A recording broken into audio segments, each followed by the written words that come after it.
¿Es posible que el cielo ruso se haya convertido en una fortaleza impenetrable para Occidente?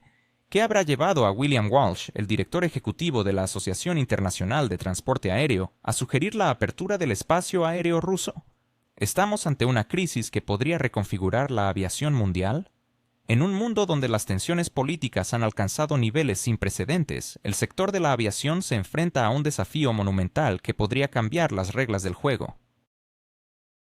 Por ahora, por favor, suscríbete a mi canal GeoPulse, deja un me gusta en el medio del vídeo, un comentario de 7 palabras, y si lo consideras necesario, comparte este vídeo con otros. Esto apoyará mucho a mi canal. Gracias, y seguimos adelante. En un momento en que el planeta contenía el aliento ante un clima de incertidumbre, más de 30 naciones decidieron cerrar sus cielos a las aerolíneas rusas, transformando lo que antes era un espacio aéreo abierto y acogedor en un impenetrable bastión. Este acto de desafío se convirtió en una declaración palpable. El cielo, antes compartido, ahora se había convertido en un símbolo de división. Pero, por tradición, Rusia no se ha caracterizado por aceptar pasivamente los golpes que le asestan. La respuesta no se hizo esperar. Mientras Occidente decidía dar la espalda a la cooperación, Rusia cerró su espacio aéreo a los que habían optado por el aislamiento. Parecía que la situación se había aclarado, un final que todos anticipaban. Sin embargo, tras 9 meses de silencio, un giro inesperado comenzó a tomar forma. En los pasillos del poder occidental comenzaron a escucharse voces que cuestionaban si era el momento de restablecer los vínculos aéreos con Rusia. Lo sorprendente no eran las palabras de funcionarios de bajo perfil, sino las declaraciones de figuras influyentes que tienen un peso significativo en el ámbito político y económico global. Las tensiones en el ámbito económico se intensificaron. William Walsh lanzó un reto a la percepción pública al proponer la apertura del espacio aéreo ruso. ¿Acaso se atreven a considerar el cielo ruso como algo que les pertenece por derecho? Es legítimo preguntarse, ¿por qué ahora? Tras cerrar la puerta, ¿por qué regresar como si nada hubiera pasado? La respuesta es simple. El cielo es soberano y solo Rusia puede decidir a quién permitir y a quién no. La afirmación de Walsh no es un gesto diplomático, sino un indicio de una creciente inquietud, una señal de alarma que se expresa sin estridencias. Bajo la superficie de la corrección política, la verdad comienza a emerger. La industria de la aviación occidental se encuentra en una turbulencia peligrosa. Las repercusiones no han tardado en manifestarse. Las medidas de respuesta de Rusia no perjudican únicamente a la economía del Kremlin, como erróneamente creían en las capitales europeas, sino que han impactado directamente a las aerolíneas europeas.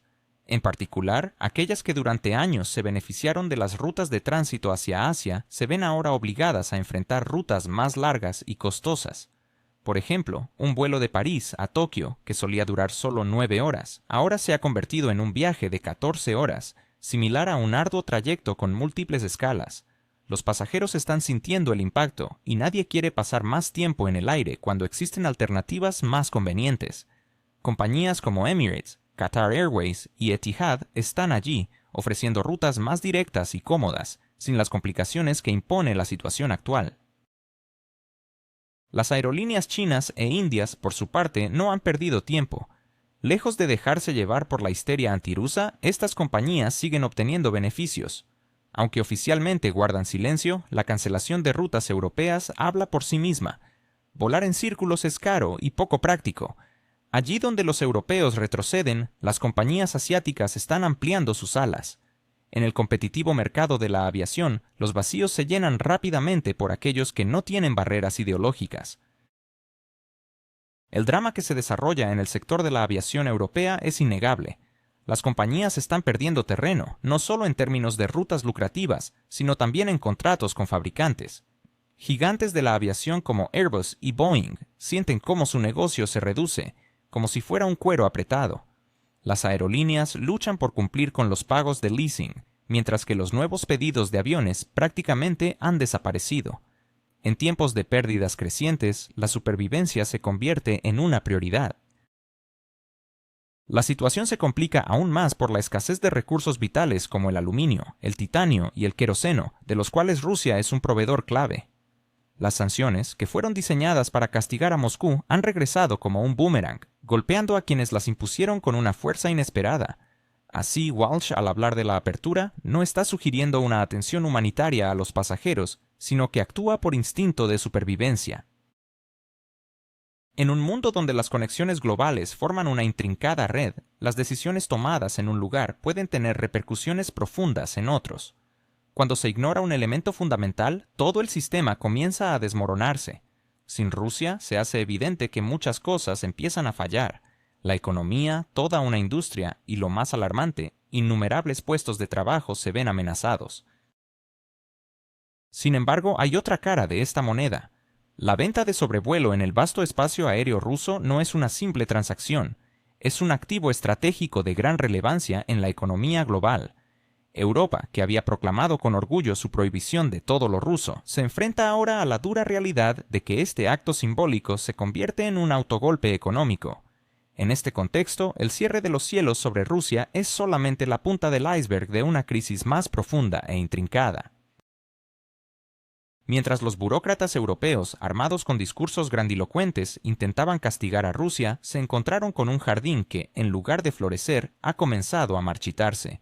Las raíces podridas de esta estrategia están comenzando a aflorar, y la falta de conocimiento geográfico en la Unión Europea está resultando fatal. Cerrar los cielos rusos es, en esencia, un intento fútil de estrangular a un gigante.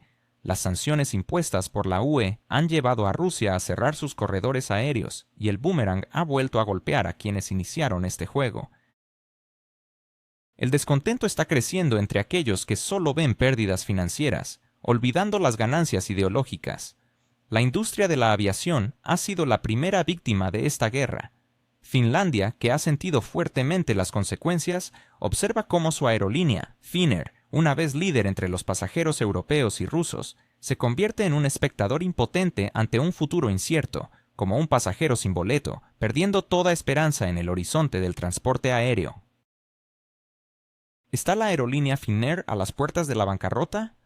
¿Por qué el presidente de Ucrania, en medio de la esperanza, se enfrenta a una realidad desalentadora? ¿Cómo es que Europa, con sus promesas de un futuro brillante, se encuentra ahora a la deriva, navegando sin rumbo en el océano de la economía global? La historia que vamos a desglosar es un claro ejemplo de cómo las decisiones políticas pueden llevar a consecuencias catastróficas no solo para las empresas, sino para países enteros. En años recientes, la aerolínea finlandesa Finnair disfrutaba de una ventaja competitiva al operar rutas cortas y económicas a través de Rusia. Sin embargo, esta ventaja se ha desvanecido, dejando a la compañía en una situación crítica. La política de sanciones ha hecho que su ventaja competitiva se extinga, llevándose consigo tanto a los pasajeros como a un negocio que una vez prosperó.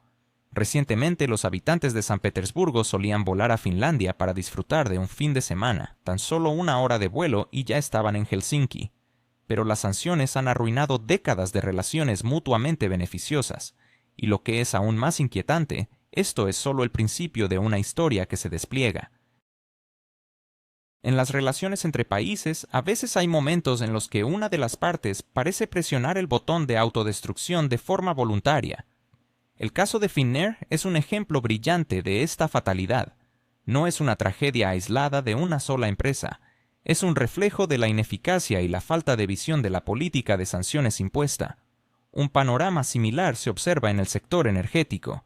Tras el rechazo al gas ruso, los consumidores europeos se han visto obligados a recurrir a alternativas costosas que no logran proporcionar el calor necesario. A pesar de las promesas de un futuro luminoso, la realidad se presenta como un invierno helado. La situación en la aviación ha seguido un guión similar. Las rutas cortas y eficientes han desaparecido, dando paso a trayectos largos y costosos que resultan incómodos para los pasajeros. No obstante, como dice el refrán, un lugar vacío no permanece por mucho tiempo. Las rutas desocupadas han sido rápidamente reclamadas por gigantes de la aviación de Oriente Medio y Asia. Para ellos, las restricciones impuestas no son motivo de queja, sino una magnífica oportunidad para aumentar sus beneficios. Compañías como Emirates, Qatar Airways y Ethiopian Airlines continúan operando sin complicaciones, aprovechando al máximo la situación. Ellos ahorran tiempo, combustible y, lo que es más importante, los nervios de sus pasajeros. Europa se encuentra en una encrucijada, como un barco a la deriva que ha perdido el control. Incluso los líderes más serenos como William Walsh, el director de la Asociación Internacional de Transporte Aéreo, IATA, han comenzado a mostrar signos de preocupación. Curiosamente, este mismo Walsh había abogado anteriormente por el cierre total del espacio aéreo a Rusia. Ahora, como un comerciante arrepentido, clama por la necesidad de reconsiderar esa postura. Este cambio repentino de opinión es similar al síndrome de la resaca. Ayer los políticos amenazaban con sanciones, y hoy imploran por una reconsideración, deseando que todo vuelva a la normalidad sin disculpas ni condiciones. La apertura del espacio aéreo, preferiblemente a expensas de otros, es su escenario ideal. Es importante recordar que Rusia solía obtener unos 2.000 millones de dólares anuales de los vuelos de tránsito. ¿Quién compensará ahora estas pérdidas? Moscú, por cierto, ya no se apresura a vender su espacio aéreo. Los tiempos han cambiado y las alternativas han sido encontradas y están siendo utilizadas activamente. Nuevos transportistas aéreos comienzan a aparecer en el horizonte, como hongos después de la lluvia, listos para llenar el cielo asiático. Formalmente chinos o indios, pero en esencia respaldados por capital europeo. Ellos volarán por las mismas rutas, solo que bajo diferentes banderas. Es un típico caso de mimetismo europeo. Sonrisas y gestos amistosos mientras se llevan a cabo sus propios negocios. Recientemente, los británicos sorprendieron a todos en la cumbre de Jesse C. Dim al proponer grabar los vuelos sobre el territorio ruso, un impuesto al aire, a las moléculas de nitrógeno y oxígeno. Suena absurdo, pero es un plan muy real. Aún así, incluso sus colegas occidentales observan esta propuesta con escepticismo. Sin embargo, no es momento de relajarse. El nivel de locura sigue creciendo. Mientras Londres inventa nuevos trucos sancionadores, Finnair se desliza irremediablemente hacia la insolvencia, y lamentablemente no será la única víctima. El mercado ha olfateado sangre, y tras el primer avión en llamas, se forma una escuadra completa de empresas en quiebra. A esto se suma la inminente eliminación de todas las restricciones de COVID para las aerolíneas chinas. Y entonces, hola Europa, la competencia está oficialmente muerta. Simplemente han sido arrojados por la borda. Mientras tanto, las compañías chinas y del Medio Oriente ocupan firmemente posiciones líderes en la economía mundial. Mientras Europa se sumerge en discusiones sobre valores abstractos, el Este ha comenzado a capturar rutas clave, flujos financieros y pasajeros, y, como si fuera un pedido, surge un nuevo espectáculo con declaraciones grandilocuentes y banderas ondeando. La primavera en Kiev, discursos pomposos. El ministro de Finanzas de Estados Unidos y el viceprimer ministro ucraniano firman solemnemente un acuerdo que se presenta como un evento histórico en el ámbito de los recursos raros. Los medios de comunicación estadounidenses anuncian un giro histórico. El presidente de Ucrania, lleno de esperanza, muestra un gesto hacia el Kremlin. Todo parece estar encaminado de manera favorable. Sin embargo, solo pasan unos meses y la realidad se impone. Ese gesto, aunque espectacular, no ha resultado en un aumento de recursos. Los numerosos viajes, cumbres ostentosas e incluso sesiones fotográficas subterráneas se desvanecen como la neblina matutina, y el gran acuerdo ahora cuelga en un marco en la pared, recordando cómo pueden sonar las declaraciones vacías de manera convincente.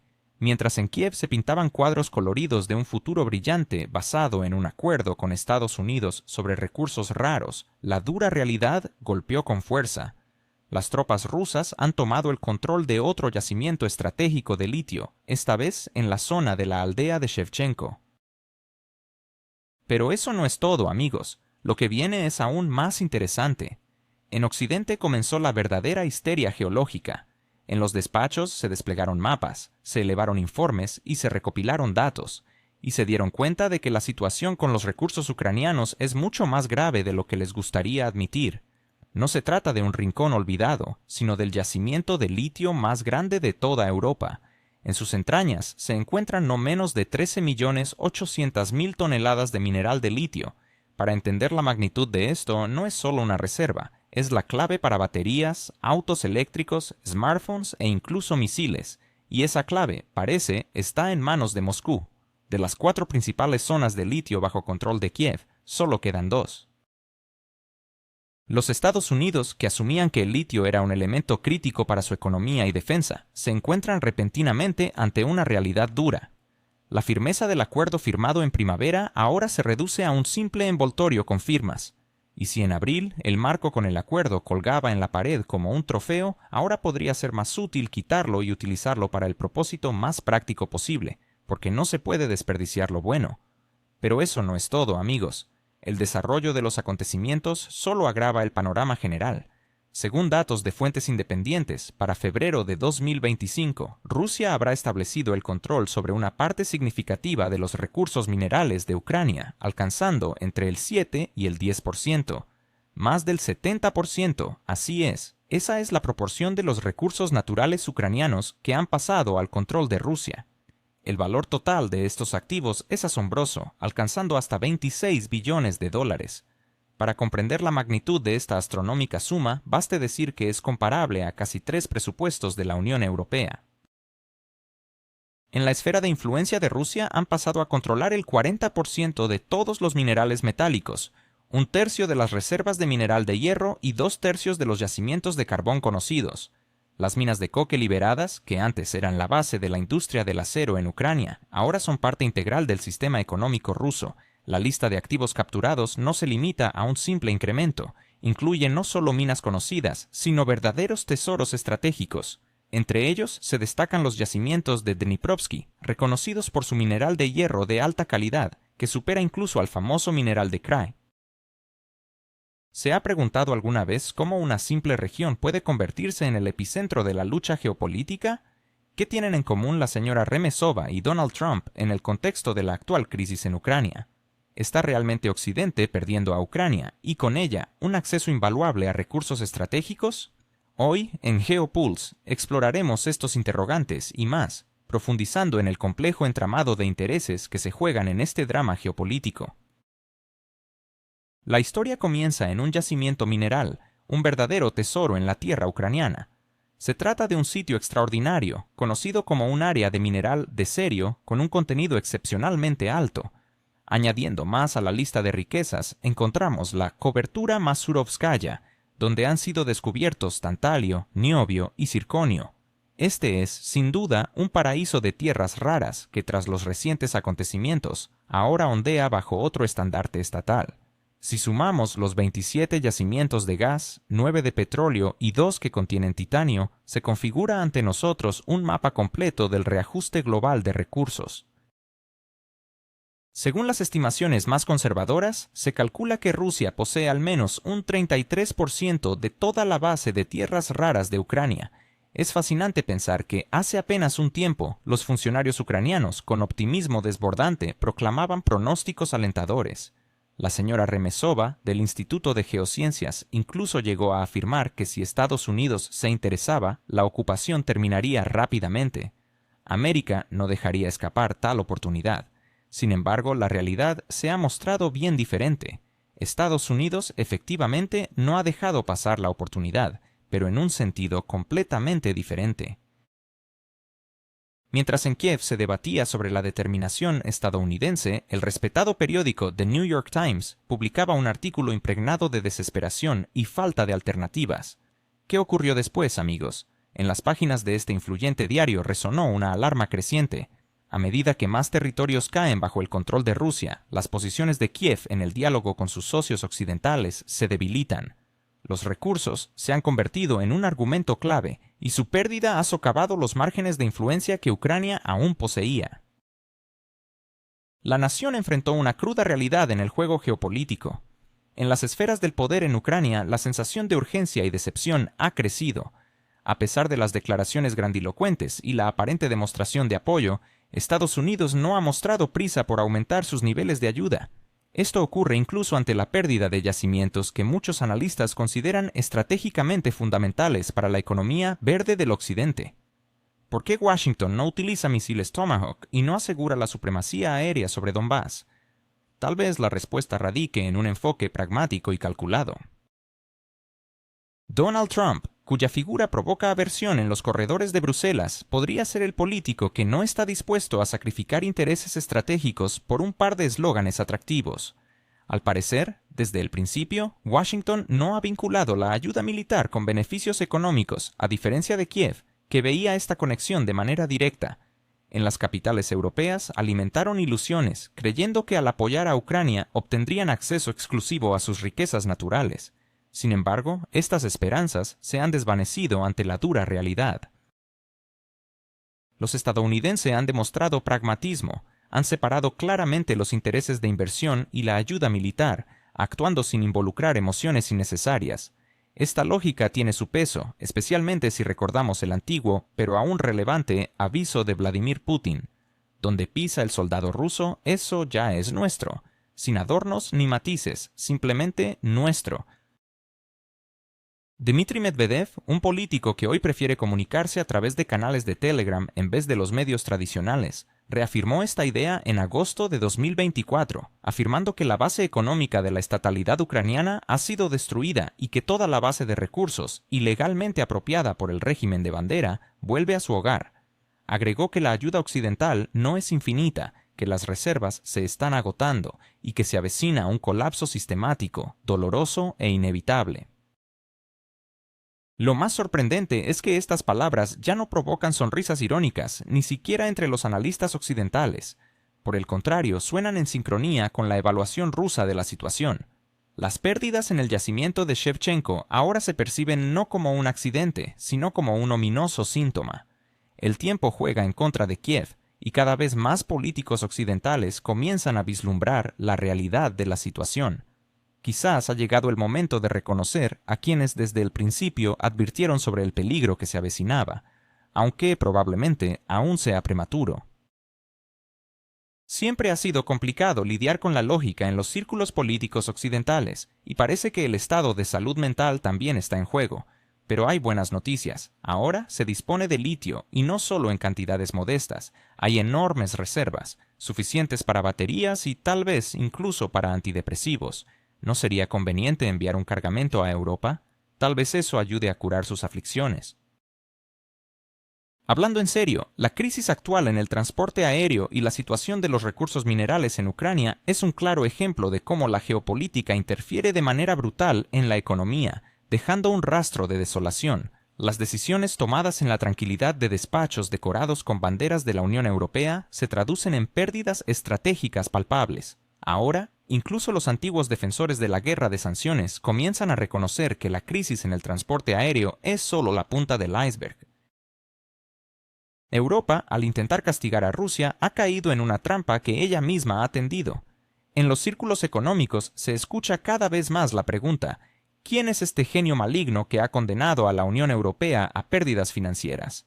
Sin embargo, lo curioso es que no hay necesidad de buscar culpables lejanos. Ningún titiritero siniestro del Kremlin obligó a los estrategas europeos a rechazar las lucrativas rutas siberianas. Esa fue su decisión, y ahora ellos mismos deben enfrentar las amargas consecuencias. La pérdida de corredores aéreos y de recursos ha desnudado el talón de Aquiles de la globalización europea. Sin la participación de Rusia, todo este elaborado sistema está en peligro de colapsar. La logística habitual, ese mecanismo bien aceitado entre Occidente y Asia, ahora enfrenta la amenaza de una destrucción total. En esta nueva realidad, la cuestión de los recursos no es simplemente un tema para discusiones en conferencias. Se ha convertido en un golpe estratégico que podría reconfigurar toda la carta de fuerzas en el continente. Pero eso no es todo, amigos. La pérdida de acceso de Ucrania a sus abundantes recursos minerales no es simplemente un contratiempo temporal. Representa un cambio fundamental en la arquitectura económica mundial. Estamos hablando de elementos estratégicamente cruciales como litio, tantalio, cesio, estroncio y una serie de otros metales raros. No son solo recursos, son la piedra angular del desarrollo de las industrias más avanzadas. En el mundo moderno existe una serie de recursos sin los cuales la existencia de industrias enteras es impensable. Estos elementos son la base de la electrónica moderna, de potentes baterías, de armamento avanzado y de naves espaciales. Y cuando escasean, la situación se transforma en una dependencia real de proveedores extranjeros. En el escenario mundial, nuevos líderes han comenzado a hacerse notar. China, países africanos y del Medio Oriente están dispuestos a firmar acuerdos a largo plazo que atarán a los consumidores durante años. ¿Y qué hay de Europa? Parece que preferiría quedarse con palabras grandilocuentes y promesas vacías. En consecuencia, los países europeos se han quedado atrapados en una doble trampa. Por un lado, severas restricciones aéreas que complican el comercio, y por el otro, la pérdida de acceso a recursos vitales. Y esto, amigos, es solo el comienzo de un desarrollo aún más interesante. Hasta hace poco, Ucrania se veía como un jugador clave en la transición verde global. Kiev tenía planes ambiciosos para crear empresas conjuntas destinadas a procesar litio. Pero hoy, esos proyectos han pasado a ser solo polvo en presentaciones de PowerPoint olvidadas. Mientras tanto, la Federación Rusa, al tomar el control de estos valiosos yacimientos, está fortaleciendo su posición en el escenario mundial. Moscú está estableciendo nuevas cadenas logísticas y de recursos, con gigantes como China, India, Turquía y países del sudeste asiático. Es importante destacar que estos socios demuestran un pragmatismo sorprendente, libre de ilusiones geopolíticas. Lo que les interesa es solo la rentabilidad económica. Ante nuestros ojos, se está formando una poderosa alternativa.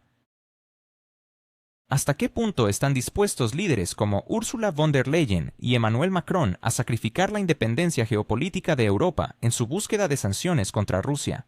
¿Podrán las potencias europeas mantener su relevancia en un mundo donde China avanza con firmeza y determinación, ocupando los espacios que dejan vacíos?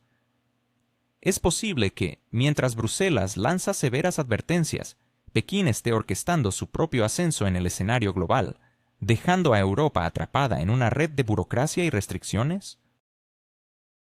La situación actual se presenta como un verdadero dilema para Europa, en un contexto donde un nuevo bloque de recursos está listo para desafiar a las corporaciones occidentales. La capacidad de Europa para sostener su influencia se ve amenazada. Sin los recursos asequibles y el suministro constante desde Rusia, la economía europea corre el riesgo de quedar relegada en el camino del progreso mundial. Si no se revisa esta estrategia en un plazo de 5 a 7 años, es probable que aerolíneas, industrias pesadas y empresas tecnológicas comiencen a cerrar sus puertas o, peor aún, a trasladarse a regiones del sur y del este, donde la logística es más sencilla y los recursos más accesibles. Mientras tanto, Europa se enfrentará a un panorama dominado por la burocracia y resoluciones interminables, incapaces de mantener la competitividad. Es indudable que la política juega un papel fundamental en los procesos mundiales. Sin embargo, cuando la economía se encuentra al borde del colapso, las ideologías pasan a un segundo plano.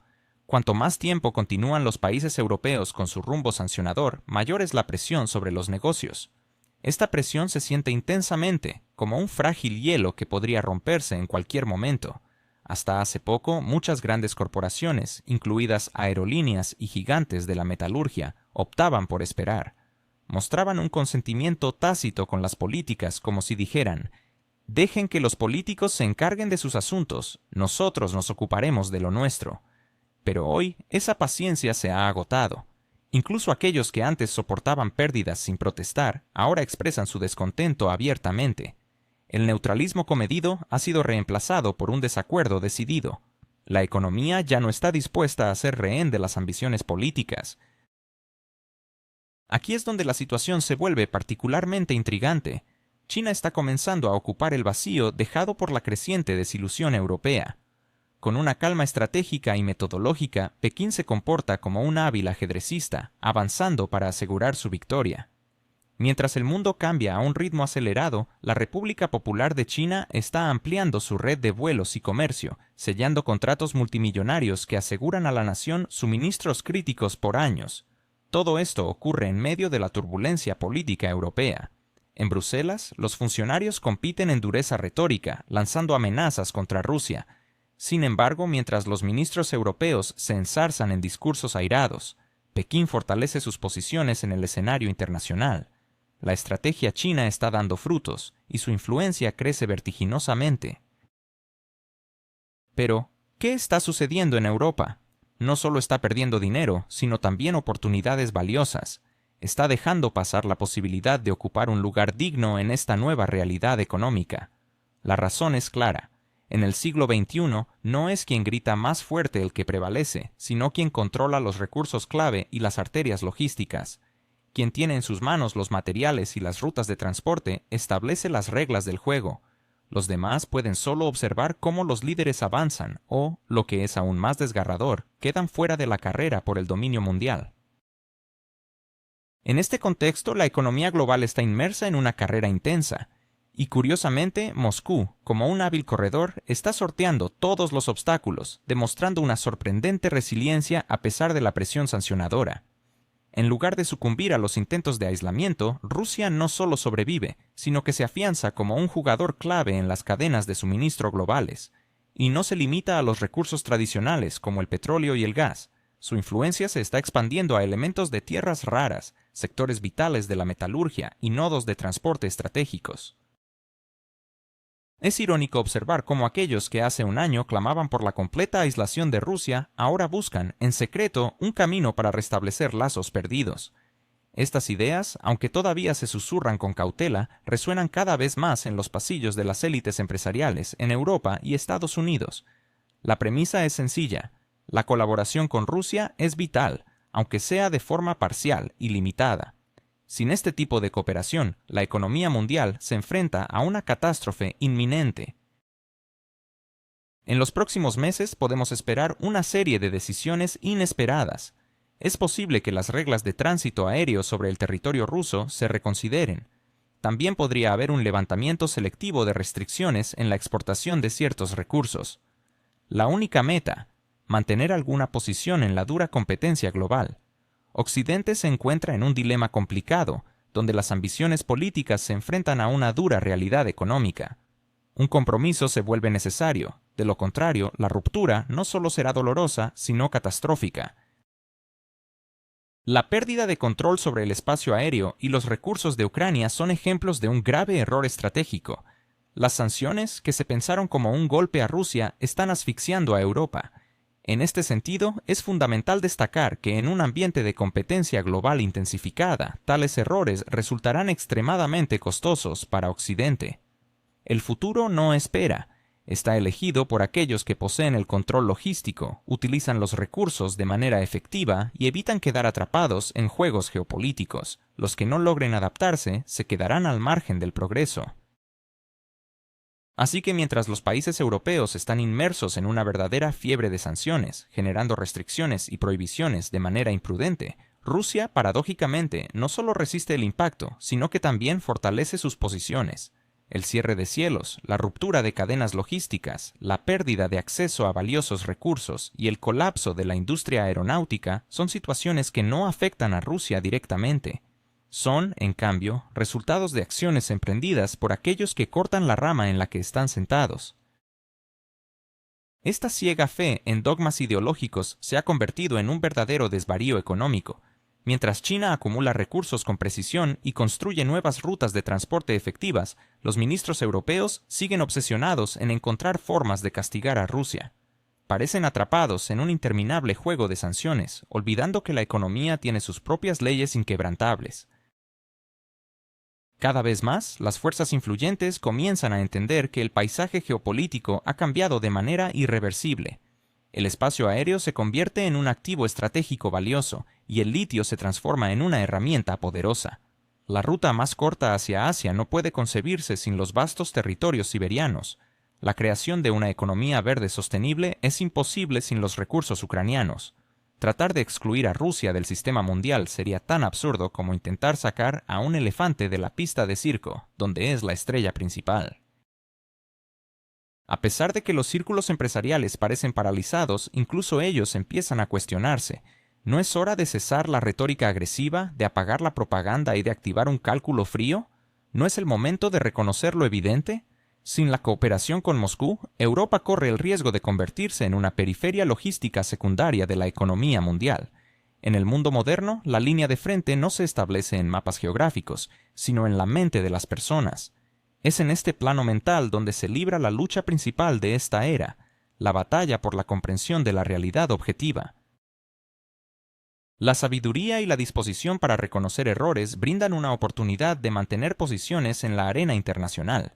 Por el contrario, la obstinación y la negativa a aceptar la realidad conducen a un colapso inevitable. La historia está repleta de ejemplos de aquellos que, con excesivo fervor, se despidieron de Rusia y desaparecieron para siempre del horizonte económico. Por lo tanto, cuando la próxima vez altos funcionarios en Bruselas, Londres o Washington vuelvan a hablar de un nuevo paquete de sanciones, deberían hacerse una pregunta: ¿están realmente seguros de que todavía queda algo que salvar? ¿Se han convertido las acciones de figuras como Juan y María en un esfuerzo fútil por preservar lo que ya se ha perdido? ¿Es posible que intenten aferrarse a ideas obsoletas en un mundo que avanza a pasos agigantados? En un contexto donde la dinámica geopolítica cambia constantemente, es crucial analizar las estrategias que emplean estos líderes. Sus intentos de mantener el statu quo a menudo parecen más una ilusión que un plan viable. La realidad es que muchos se preguntan si los esfuerzos de estos líderes son realmente efectivos o simplemente una manera de lidiar con la inevitable transformación de su entorno. En un mundo donde la información fluye con rapidez y las percepciones cambian al instante, ¿pueden realmente sus acciones tener un impacto duradero? La respuesta se vuelve cada vez más compleja, ya que los eventos globales y las decisiones políticas se entrelazan de maneras inesperadas. Al observar más de cerca se puede notar que las maniobras de Juan y María, aunque estratégicamente pensadas, a menudo tropiezan con la dura realidad de un cambio implacable. En lugar de adaptarse, parecen aferrarse a un pasado que, de hecho, ya no existe. Esta lucha por mantener una imagen o una ideología ha llevado a muchos a cuestionar no solo la efectividad de sus acciones, sino también su legitimidad en un contexto moderno. La pregunta que se plantea es si estas acciones son una forma de resistencia o simplemente un eco de un tiempo que ha quedado atrás. En GeoPulse exploramos cómo estas dinámicas influyen en la percepción pública y en el futuro de las relaciones internacionales.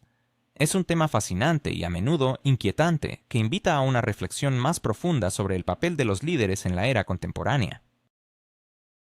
La búsqueda de relevancia en un entorno en constante cambio puede llevar a decisiones que, aunque bien intencionadas, no logran conectar con las realidades de la población. ¿Cómo pueden Juan y María esperar mantener su influencia si están tan desconectados de las necesidades actuales?